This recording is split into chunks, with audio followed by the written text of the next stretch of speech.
ગમે તે કરો મારી નોકરીનો સવાલ તો 50,000 મારે ભરવા પડશે. આ પાર્સલ જડતું નથી.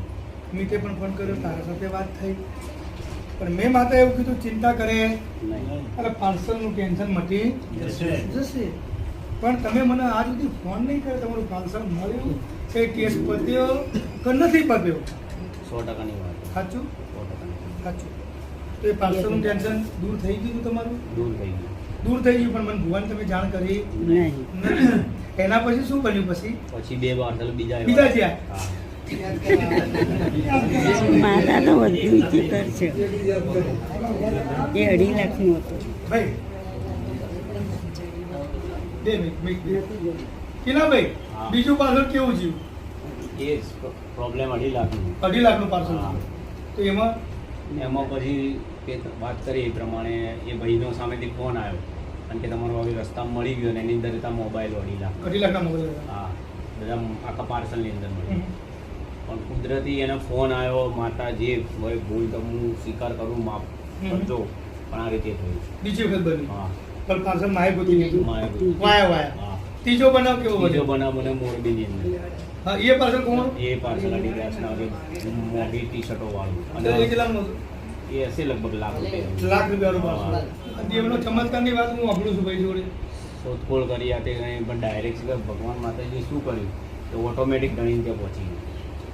તમે અમદાવાદથી પાર્સલ મોરબી મોકલ્યું લાખ રૂપિયાનું. હા, તમે ત્યાં મોરબી ઓફિસમાં પૂછ્યું તો એ પાર્સલ આવેલું જ નથી. નહીં છતાં પણ માં ભગવતીએ ધણીના ઘેર પહોંચાડી. હું ડાયરેક્ટ પહોંચી ગયું. એ ડિવિઝન મેસેજ જોવો જોઈએ, મેસેજ દીધી પણ એના પહેલા કોઈ મેસેજ લખીને જતું રહ્યું. પછી આ ભાઈને લાઈટ થઈ કે ક્યાંક મારો બોલ પડ્યો, અહીંયા આયા નહીં, તમે બોલ પડ્યો મેં તમને કીધું. તો જ આ વારે ઘડીએ પાર્સલ ખોવાતા હોત. પ્રોબ્લેમ પણ મોરબી વાળું પાર્સલ તો ચમત્કાર કહેવાય માં જગન મેં પ્રત્યે કે આમાં એવું હોય કે ઓફિસ ટુ ઓફિસ જતા હોય પાર્સલ, એટલે પહેલા ઓફિસમાં ફોન કરે મોરબી, એટલે મોરબીમાં આવ્યું પાર્સલ આવ્યું છે. રાજકોટ ફોન કર્યો તો રાજકોટ વાળા કે નહીં આવ્યું. પછી મોરબી વાળા એને પણ ના પાડે. એને ના પડી તો રજીસ્ટરમાં નોંધેલું જ નહીં. કોઈ હતો બતો જ નહીં તો ને. ડિલિવરી કોને કરી? તો એ તો કહું છું. વાહ ભાઈ વાહ. કે માં તારી શ્રદ્ધા હતી અને શ્રદ્ધાથી તે પાર્સલ મેળવ્યા છે. થઈ જશે. એ તો દેવના વચનની કિંમત હોય, પેલા વેણની કિંમત હોય. પહેલા વાત થઈ હતી એ પ્રમાણે પછી આજે આ બધા બનાવો બન્યા ને એ 2 મહિનામાં પાછળથી હું ધંધામાં બહુ હેરાન થઈ ગયું. એક વસ્તુ છે કે આપણે કાલ થોડી રાત્રે ચર્ચા કરીએ. હા હા 100%. માં ભગવતી મારા ગુરુ થઈ છે એટલે માટે મને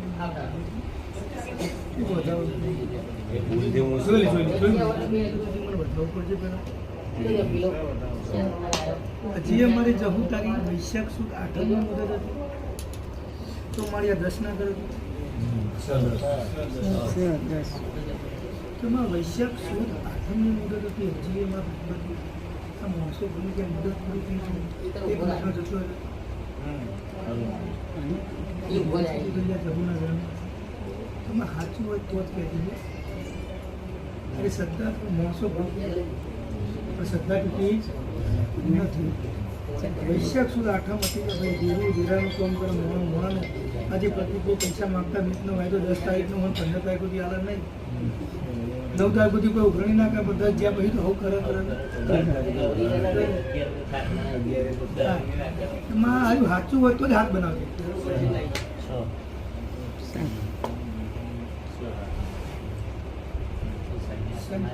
બરાબર. આપણી એવી વાત હતી કે માં ભગવતી તારો આધાર છે છોકરોનો, બીજા કોઈનો આધાર નથી. આજે આ ઘર પૂરવું છે ને સધી નીચે બેઠી છે તો પોણી કેવી રીતે પૂરું?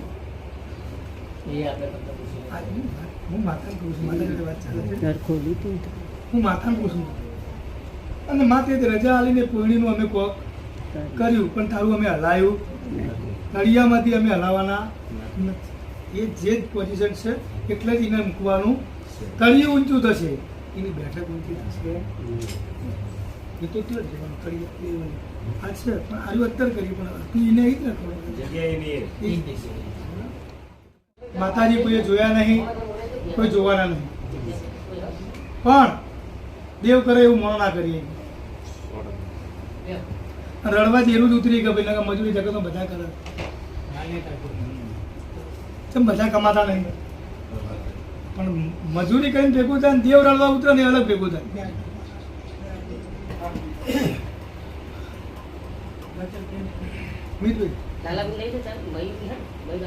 મજૂરી કરીને ભેગું જ થાય અને દેવું રડવા ઉતરે ને એટલે વધારે ભેગું થાય ટીનાભાઈ 100%. જગતમાં તો ખેડૂતે મજૂરી તો કરે ખેતરમાં ઘણી પણ મજૂરીનું રડેલું ને દેવનું રડેલું અલગ હોય અને એ ખબર પડે કારણ કે દેવનું રડેલું ભેગું થાય સપ્પા મોણાનું રડેલું ભેગું થાય નહીં એટલે આ દેવના આપણે બહુ આજીજી કરી તમારા જે અધૂરા કોમ પડ્યા છે એ માતાનું ભણાવવું તો પછી માતા કેમ આપણે કરવું પડે ના તારા ધંધાની બરકત થાય આજે કદાચ આટલી ઘડી મહિનામાં તારું 50,000નું કાઉન્ટર હશે 40,000નું હશે અને 70નું ઘર મેં માતાએ કરાવ્યું 100%. બરાબર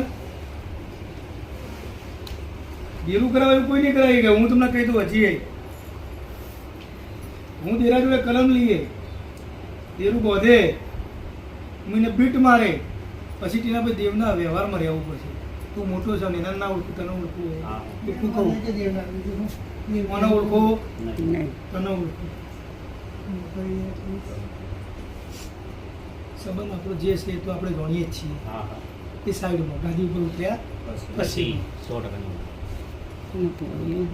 આપણે બે ભેગું ભણ્યા તું મહેમાન છોકરો છે બધું સાચું પણ ગાદી ઉપર ઉતર્યા પછી પછી કે માં તારા ગંઠાળમાં ઘણી દેવની વાતો પડી છે ઉદય ચડી ગઈ છે તો ઉદય નુખવા વાળું કોઈ હ નહીં દુઃખ એ દોડ દુઃખી ના દોડ. એવી વાતો પણ ભેળાઈ ગયો કોઈ સંભાળ લેતું પણ માં છોકરો તારી સંભાળ લે એના બાપના ગુના છે તું અને કદાચ કુટુંબનો છે કુટુંબને કહેવા છે શું નહીં આવતું માં અમને રસ્તો કરી અને એટલે વાત પડી તારી સધી જોડે વાત પડી મોણા થઈ ગયા પણ મારા થયા દેવના થયા પણ તું આ દેરું છે પડી અને આ દેરું આજે મારા વેણે બધું હોય એટલી કરી હું વધારો લેતો હતો આજ હું વેણ લઈશ એ વેણ આ દેરું મને આલીને ગણી જાય અને વીટ મારું નહીં કોણ થાય બેઠક કરવી પ્રશ્નો તો હજી કઈ દીધું પૂછી લેજે પછી હું કલમ લઈ પછી કહી દેજે તો